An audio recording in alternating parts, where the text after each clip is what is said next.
Então vamos falar um pouquinho a respeito dos cenários proféticos, né? Falamos aqui a respeito dos sinais. Lembram bem do que nós dissemos ontem? Os sinais, eles apontam para uma profecia que vai se cumprir. Muitos sinais, aliás, os sinais, eles também são profetizados. Eles estão anunciados na palavra de Deus como sinalizadores, demarcadores do tempo que está chegando para o cumprimento de uma profecia. E os cenários? Os cenários, eles são tão ou até mais importantes do que os sinais. Por quê? Se os sinais eles apontam para o evento, o cenário é o palco. É o lugar, o ambiente necessário para que a profecia possa se cumprir. Entende a diferença, gente? Sinal aponta. Cenário é o ambiente, né, é o palco necessário para o cumprimento da profecia. Sem o cenário, a profecia não se cumpre. Os sinais, né, fazem parte do anúncio profético, como eu já mencionei, por exemplo, as duas de sangue. Guerras, rumores de guerras, estão ditas na palavra de Deus. O que é sinal, a Bíblia diz. Agora, o que é cenário? Nem sempre a Bíblia diz qual é o cenário. Ela dá uma profecia, às vezes existe um sinal que antecede aquela profecia ou não. Existem muitas profecias que não existem sinais bíblicos que falam sobre o tempo do seu cumprimento. Mas para que ela se cumpra, existe um ambiente. E esse ambiente, às vezes, está profetizado. E, às vezes, não está profetizado. E aí é que cabe a observação daquilo que a palavra diz com aquilo que está acontecendo no ambiente, se é propício, se ele é um indicativo, se ele é uma evidência para que uma determinada profecia se cumpra. Então, o estudo escatológico ele não pode se basear nos jornais. Não é isso. O estudo escatológico ele tem que ser bíblico, tem que se basear na palavra de Deus. Hoje, quando você vê assim, escatologia, principalmente na internet, a maior parte dos temas escatológicos não são escatologia bíblica. A maior parte são assim, estão pegando alguma coisa que está acontecendo dentro do nosso cenário e tratando isso como algo escatológico, sem estar citado na Bíblia aquilo, né? Então, aquilo que muita gente chama assim de teoria da conspiração. Tem algumas coisas que realmente são teoria de conspiração, né, que não tem nada a ver, mas outras têm a ver. A questão é, escatologia não pode se basear nisso. Ela pode se utilizar disso, mas não se basear. Ela tem que se basear na Bíblia, na palavra de Deus. Então, à medida que nós conhecemos as profecias e sabemos que ela precisa do ambiente propício para o seu cumprimento, eu tenho que começar a observar. Por exemplo, eventos importantes que acontecem no planeta Terra. Se as guerras e rumores de guerra já estão na Bíblia, existem coisas que não estão. Por exemplo, no pós-guerra, o que surgiu? A formação da ONU. E a ONU faz parte de um ambiente profético, ou para o cumprimento de uma profecia dos últimos dias? Pode ser que sim, pode ser que não. A vacinação mundial em massa, como está acontecendo agora, faz parte do ambiente profético? Pode ser que sim, pode ser que não. A gente vai ter que entender as profecias e ver à medida que vai havendo aderência entre fatos, né, e aquilo que a palavra de Deus está dizendo. E a Bíblia fala muito a respeito de sinais e cenários proféticos relacionados aos últimos dias que falam do tempo da volta de Jesus. E nós precisamos identificar, né, esses cenários, né? E os cenários, eles existem no âmbito mundial, existem cenários no âmbito da igreja, existem cenários no âmbito de Israel. Assim como as profecias. Existem profecias que são para o planeta, para a humanidade. Existem profecias que são para a igreja, existem profecias que são para Israel. Se eu confundir os destinatários das profecias, eu vou errar na minha interpretação escatológica. E os cenários também são assim. Então, se existem profecias para o mundo, para a igreja, para Israel, eu preciso separar isso, né? Os cenários eles vão acontecer de maneira distinta. Por exemplo, vamos falar aqui de alguns cenários, né, mundiais, né, para cumprimento das profecias dos últimos dias. Uma coisa que Jesus disse, né, que os últimos dias, assim como foi nos dias de Noé, assim também será nos dias do Filho do Homem. Isso é um cenário não é para a igreja e não é para Israel, isso é para o planeta todo. Os dias de Noé está falando da humanidade. Era um cenário comum a toda a existência do homem na Terra.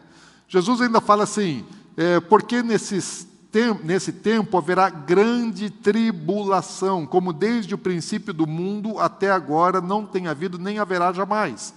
Para quem é esse cenário? Para o mundo todo, né? Um cenário de grande tribulação é para todo o mundo. O que estava acontecendo nos dias de Noé?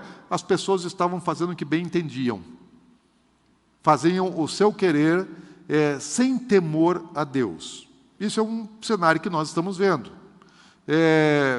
Grande tribulação vai trazer muitos males, vai trazer sofrimento, né, mundial.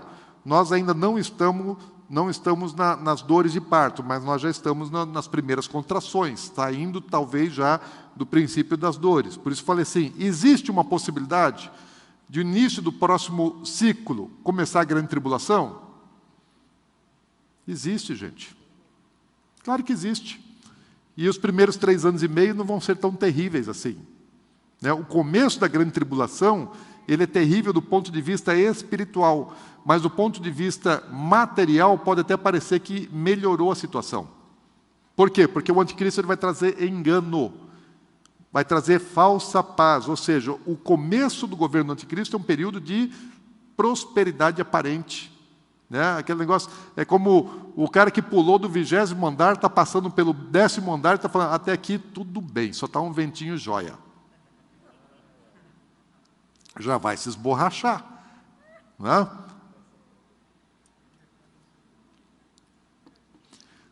O que o mundo vai estar vivendo nesse tempo? Vai ser um tempo em que o mundo será completamente rebelde contra Deus. Por quê? Porque o anticristo ele vai se opor a Deus. Está lá em 2 Tessalonicenses, capítulo 2, versículo 4, fala assim, o qual, falando do anticristo, se opõe e se levanta contra tudo que se chama Deus e é objeto de culto. Ele vai se opor ao culto a Deus, vai se opor a Deus, à crença, à religião, vai tentar expulsar Deus de todos os lugares. Isso já está acontecendo em muitos lugares do mundo. Né? Na China, já há proibição de culto. Nos países comunistas, de uma maneira geral, já há proibição de culto. Aquilo que existe, que é permitido, é sob controle. Mas, mesmo nos países livres, já há uma perseguição à fé, à crença, aos princípios e valores judaico-cristãos. Tudo aquilo que se chama de progressista nos nossos dias são pensamentos e hábitos contrários aos princípios da palavra de Deus. Progressismo é ir contra a Bíblia, é isso que eles chamam de progressismo. Né? Se auto-intitulam progressistas e o progressismo é aquilo que são valores, práticas antibíblicas. E haverá, nesse tempo, né, mudança das leis, porque o que ele vai fazer? Vai transformar a cultura, as tradições milenares, né, e a legislação mundial, também que foi adaptada, a lei, principalmente do Ocidente, das nações do Ocidente, elas foram fundamentadas nos princípios da Bíblia. A maior parte da legislação que nós temos, ela tem lastro na palavra de Deus. Mas nos últimos dias, o que o espírito do anticristo faz? Começa a rejeitar, por exemplo, casamento entre pessoas do mesmo sexo, ideologia de gênero, aborto, e tantas outras coisas, né, que são contrárias à vontade de Deus. E ele fala assim, lá em Daniel, falando do anticristo, versículo 25 do capítulo 7, fala assim, proferirá palavras contra o Altíssimo, magoará, vai perseguir os santos do Altíssimo e cuidará em mudar os tempos e a lei. Ou seja, culto vai ser um negócio como já foi lá no passado, né, que os nossos irmãos do primeiro século tinham que se reunir escondidos porque estavam sendo perseguidos e mortos, e o culto a Deus ele era proibido. A cultura nossa, fundamentada nos princípios judaico-cristãos, que influenciou todo o Ocidente nesses últimos 2000 anos, vai estar claramente sendo rejeitada. A mídia já faz isso. Os governos já fazem isso. Os governos hoje eles não são mais laicos, se tornaram laicistas. Né? Admitem em escola, por exemplo, até ensinar a criança a prática de voodoo, coisas das trevas. Mas não pode falar de Deus, não pode falar do Evangelho, não pode falar de Jesus, não pode falar da Bíblia. Ensinam práticas de ocultismo, mas Jesus, a Bíblia, não pode, porque vai ofender, né, aqueles que não pensam da mesma maneira. E o cenário da igreja, então, esse é um cenário mais ou menos do mundo, né, dos últimos dias. Nós já estamos vendo isso, sim ou não? É esse o tipo de mundo que nós estamos vendo? Me parece que sim. Ok, agora, e o cenário da igreja? A igreja está dentro do mundo, não está? Ela não está fora do mundo. Vocês trabalham, né, dentro desse ambiente secularizado, vivem dentro desse ambiente, ganham o dinheiro de vocês e gastam o dinheiro de vocês dentro desse ambiente secular.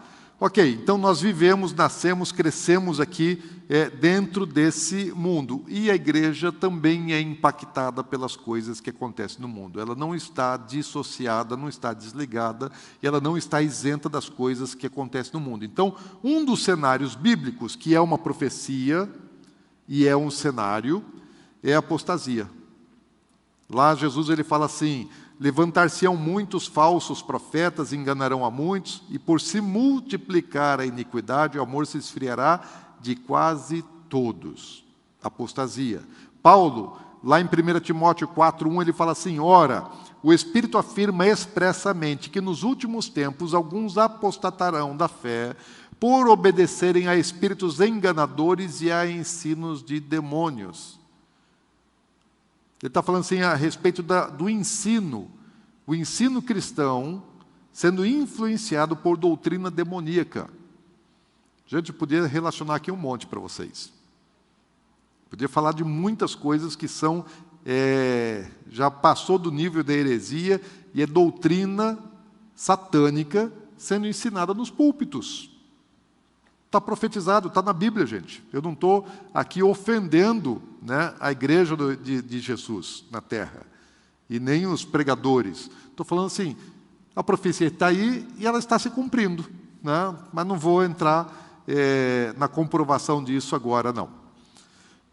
Dá vontade, gente. Dá vontade, né? Mas eu vou conter aqui a minha vontade. Vamos ficar no foco. Então, a igreja dos últimos dias é como a igreja de Laodiceia, uma igreja que toma a forma do mundo, né, o seu amor a Deus, porque quando Jesus fala assim, o amor vai esfriar, não está falando o amor é eros, né, o amor entre marido e mulher, não está falando do amor filéu, o amor familiar, de amigo, não, ele está falando assim, o amor é o primeiro mandamento. Amar a Deus em primeiro lugar. Então, Jesus está falando a respeito da negação do primeiro e do segundo mandamento, como eles se cumprem, né? O amor a Deus e o amor ao próximo. Então, é isso que esfria. E as falsas doutrinas estão aí, o cristianismo humanizado, o homem no centro, né? Hoje o Bertelli mandou um vídeo e falou, não, isso aí deve estar de brincadeira, né? Gente vendendo todo tipo de coisa. Hoje que ele me mandou assim, falou, quando eu pensei que já tinha visto tudo, não, ainda tem mais absurdo para se ver, né? Um casal de pastores vendendo o ar profético. Verdade, gente. Eles inflando o balãozinho, né? Balãozinho soprando e vendendo o balão com o ar, né, do profeta, com o fôlego do profeta, para você soltar em casa, expelir os demônios e todas essas coisas. Pastora Janete, aproveita isso na sua área de libertação, porque ele falou que os demônios vão tudo embora, né? Enche o balãozinho, dá para os irmãos levar para casa e solta o ar profético dentro de casa para curar as enfermidades, trazer prosperidade. E quantas outras besteiras a gente está vendo aí, gente, né? E isso para quê? Assim, é como se o homem fosse o centro do interesse do Evangelho. Não é Deus que está no centro, é o homem. É o homem sendo satisfeito, é humanismo, um puro humanismo, né? Uma fé completamente secularizada. Agora, apesar de ser um tempo de apostasia, também é um tempo de derramamento do Espírito. Porque eu creio num último avivamento. Quando a Bíblia fala a respeito da 1/10 hora, está falando de um tempo de colheita. Né? E é na última hora um tempo de uma colheita, de uma grande colheita. Só que a Bíblia fala algumas vezes de uma grande colheita no final dos tempos, mas fala muitas vezes sobre apostasia, ou seja, mais evidente até do que o avivamento é a apostasia. E isso já está por aí no nosso meio. Então, e quem não entrar nesse negócio da apostasia vai ter problema, porque o outro ambiente que nós temos para a igreja, além da apostasia, agora é perseguição. Ou você apostata, ou você segue o rumo, né? Ou então você vai ser perseguido. Você tem que escolher. Ou você se desvia, né, da verdade, da fonte da verdade, dos princípios, dos valores da doutrina, da sã doutrina, ou você vai ser perseguido. Jesus fala assim: então sereis atribulados e vos matarão, sereis odiados de todas as nações por causa do meu nome. Ou seja, isso não é uma profecia para Israel, porque Israel ainda não creu em Jesus. Quem é que crê em Jesus? É a igreja. Então isso é uma profecia para a igreja. E os santos lhe serão entregues nas mãos por um tempo, 2 tempos e metade de um tempo, para o anticristo. E lá em Apocalipse fala assim, foi-lhe dado também que pelejasse contra os santos e os vencesse. Então, a igreja, ela vai ser perseguida e ela vai ser vencida. Gosto eu dessa profecia ou não? Está na Bíblia, vai cumprir. Então não tem jeito. Fala assim, muitos vão ser degolados por causa da sua fé. Se eu puder ser mártir, eu acho que eu vou ter melhor ressurreição. Está lá em Hebreus, né? Então, uma superior ressurreição. Muitos quiseram ser martirizados para alcançar superior ressurreição. Então, não é ruim não, gente. Não é ruim não. Você sabe que quem está em Cristo não experimenta a morte? O que morre é só o corpo. Nós não somos um corpo, nós somos um espírito que habita dentro de um corpo. O corpo é aquilo que nos retém, aquilo que nos segura. Mas quando o corpo morre, aquele que tem o espírito já salvo, vivificado em Cristo, ele não prova a morte. Eu experimentei isso quando estava na UTI, eu estava entrando na eternidade sem saber o que era morte, sem saber o que era dor. O meu corpo estava morrendo na UTI. E eu não estava no meu corpo, eu estava num corpo espiritual ainda não glorificado, mas era um corpo espiritual, e eu estava entrando para a eternidade sem saber o que é morte, sem saber o que é dor.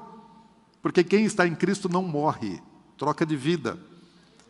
Então os mártires, eles não vão provar a morte, né? Vão provar a morte física do corpo, mas a morte espiritual não. Vão trocar de vida, na hora que for degolado, né, passou a peixeira no pescoço, já vai entrar direto na eternidade. Você está pronto? Não vamos exagerar por enquanto. Bom, mas também está na Bíblia, né? Muitos vão ser degolados na grande tribulação. Por amor a Cristo, né? Se nós vamos estar aqui ou não, é uma outra questão. Mas vamos lá. Muitos estarão, né? A Bíblia diz que muitos estarão. Então, a perseguição ela já existe, mas ela vai aumentar, né? E o número de mártires vai ser muito maior nos últimos dias do que durante toda a história da igreja cristã. A história dos mártires é uma história longa. Milhares ou milhões de pessoas foram martirizadas por amor a Cristo. Só que nos últimos dias, o número de mártires vai ser maior do que toda a história da igreja. Você entende isso? Por que eu estou dizendo isso? Não é porque eu penso, é porque está escrito na Bíblia. Ok? Então, não vamos confundir também a ira de Deus, que será derramada na grande tribulação, com a fúria de Satanás perseguindo os santos, porque às vezes as pessoas confundem. A ira de Deus é uma coisa, a fúria de Satanás é outra. Quem vai perseguir a igreja? Não é Deus. A igreja não precisa provar a ira de Deus. A ira de Deus ela é derramada sobre aqueles que perseguem a igreja. Aqueles que derramarem o sangue da igreja vão provar da ira de Deus. Isso é o que está lá em Apocalipse, mas ainda não chegamos nesse ponto também, né? Vamos adiante aqui. Estamos falando só de cenários. Agora, esse cenário da igreja. E cenário em Israel? Falei que tem que ser cenário, né? No mundo, cenário para a igreja, cenário para Israel. Deus fez uma aliança, né, de 3 partes, né, um Deus, um povo e uma terra, e ele vai estar trazendo a restauração dessa aliança. Eu vou falar amanhã sobre isso, né, mais detalhadamente, mas fala assim, então, lá em Levíticos, né, 26, 42, está falando a respeito de algo que está acontecendo nos últimos dias. Isso aqui é uma profecia e é um cenário. Ele fala assim, então, eu, Deus, me lembrarei da minha aliança com Jacó e também da minha aliança com Isaac e também da minha aliança com Abraão e da terra me lembrarei. Ou seja, tem um Deus, tem um povo e tem uma terra. Lá em Joel 2, 18, ele fala, então o Senhor se mostrou zeloso da sua terra e compadeceu-se do seu povo. Entende? Existem 3 atores aqui, Deus, o povo e a terra. São 3 partes que fazem parte de uma aliança. E o propósito de Deus se cumpre quando as 3 partes estão juntas, né, para o cumprimento do projeto de Deus. Então, a restauração dessa aliança é o cenário espiritual que a gente vai falar a respeito desse assunto amanhã. Então, outra coisa que vai estar acontecendo é que Israel vai ser a grande resistência contra a obra das trevas no mundo. Lembra que o período dos gentios vai encerrar? Está na Bíblia. O tempo dos gentios vai encerrar. Hoje, quem é que é a resistência? É a igreja. Hoje a resistência é a igreja. E quando encerrar o tempo dos gentios? A resistência no mundo será Israel. Porque o propósito que Deus tem com Israel não acabou. Deu uma interrompida por um tempo.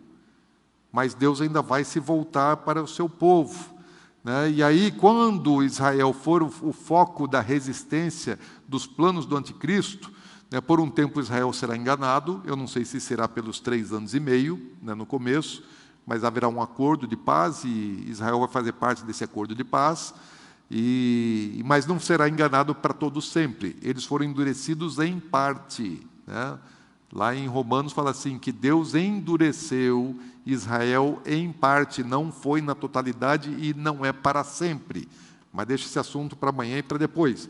Então, Israel sendo a maior resistência, o que vai acontecer? O inimigo vai tentar destruir Israel. O diabo sempre tentou destruir Israel, porque ele sabe do papel profético de Israel. Aí fala lá em Zacarias 14, 2, fala assim, porque eu ajuntarei todas as nações para a peleja contra Israel. Deus vai chamar os inimigos para a guerra. Lembra o que Deus fez com Faraó? Deus endureceu o coração de Faraó para envergonhar Faraó e todo o Egito. E Deus vai fazer isso com o mundo, né, com as nações. Eu entendo que a ONU faz parte desse negócio aí, não somente a Liga Árabe, né, mas as nações vão fazer parte dessa guerra contra Israel, a guerra de Gog e Magog. Vamos falar mais sobre isso depois. Lá em Apocalipse 19, fala assim, e vi a besta e os reis da terra com seus exércitos, né, guerra, congregados para pelejarem, guerrearem contra aquele que estava montado no cavalo e contra o seu exército. Ou seja, o diabo vai estar fazendo guerra. E está falando que a guerra é contra Jesus. Mas a guerra também é na terra. E Jesus ainda não voltou, né? Jesus está voltando. Contra quem é essa guerra?